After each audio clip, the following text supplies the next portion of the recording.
ஒரு ஊரில் இது மாதிரி தான் ஒரு சொற்பொழிவாளரை பேசுகிறதுக்கு ஏற்பாடு பண்ணியிருக்கிறாங்க. ஐயா வாங்க வந்து எங்கள் ஊரில் பேசுங்க அப்படின்னு.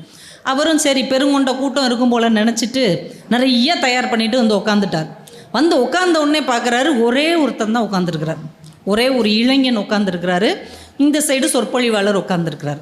சொற்பொழிவாளருக்கு என்ன செய்யன்னு தெரில. அவர் நிறைய பேர் வருவாங்கன்னு நினச்சி இது மாதிரி பக்கம் பக்கமாக ரெடி பண்ணிட்டு வந்துட்டார்.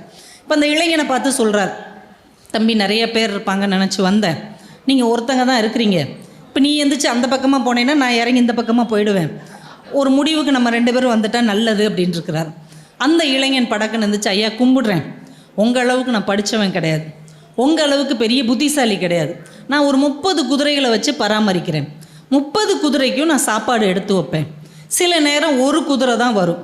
ஒரு குதிரை தானே வந்திருக்குன்னு அதுக்கு சாப்பாடு கொடுக்காமல் அனுப்ப மாட்டேன். அந்த ஒரு குதிரைக்கு சாப்பாடு கொடுத்து தான் அனுப்புவேன் அப்படின்னா. அசந்துட்டார் சொற்பொழிவாளர். இதை விட நாசுக்கோ ஒரு விஷயத்த சொல்ல முடியுமா?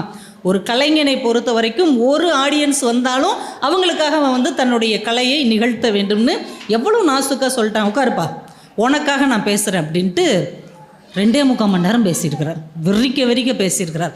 அவனும் உட்காந்து கேட்டுக்கிட்டே இருந்திருக்கிறான். பேசி முடிச்சுட்டு, எப்படிப்பா உன் ஒருத்தனுக்காக 2.25 மணி நேரம் பேசினேன் சரிதானே அப்படின்னு இருக்கார். மறுபடியும் அவன் எழுந்துச்சு, ஐயா கும்பிடுறேன், உங்களை மாதிரி நான் பெரிய அறிவாளி கிடையாது, உங்களை மாதிரி பெரிய புத்திசாலி கிடையாது. நான் ஒரு 30 குதிரைகளை வச்சு பராமரிக்கிறேன்.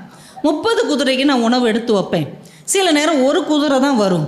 ஒரு குதிரை வந்தால் அந்த ஒரு குதிரைக்கு என்ன தேவையோ அதைத்தான் கொடுப்பேனே தவிர 30 குதிரைக்கு உள்ளதை திணிச்சு அனுப்ப மாட்டேன்.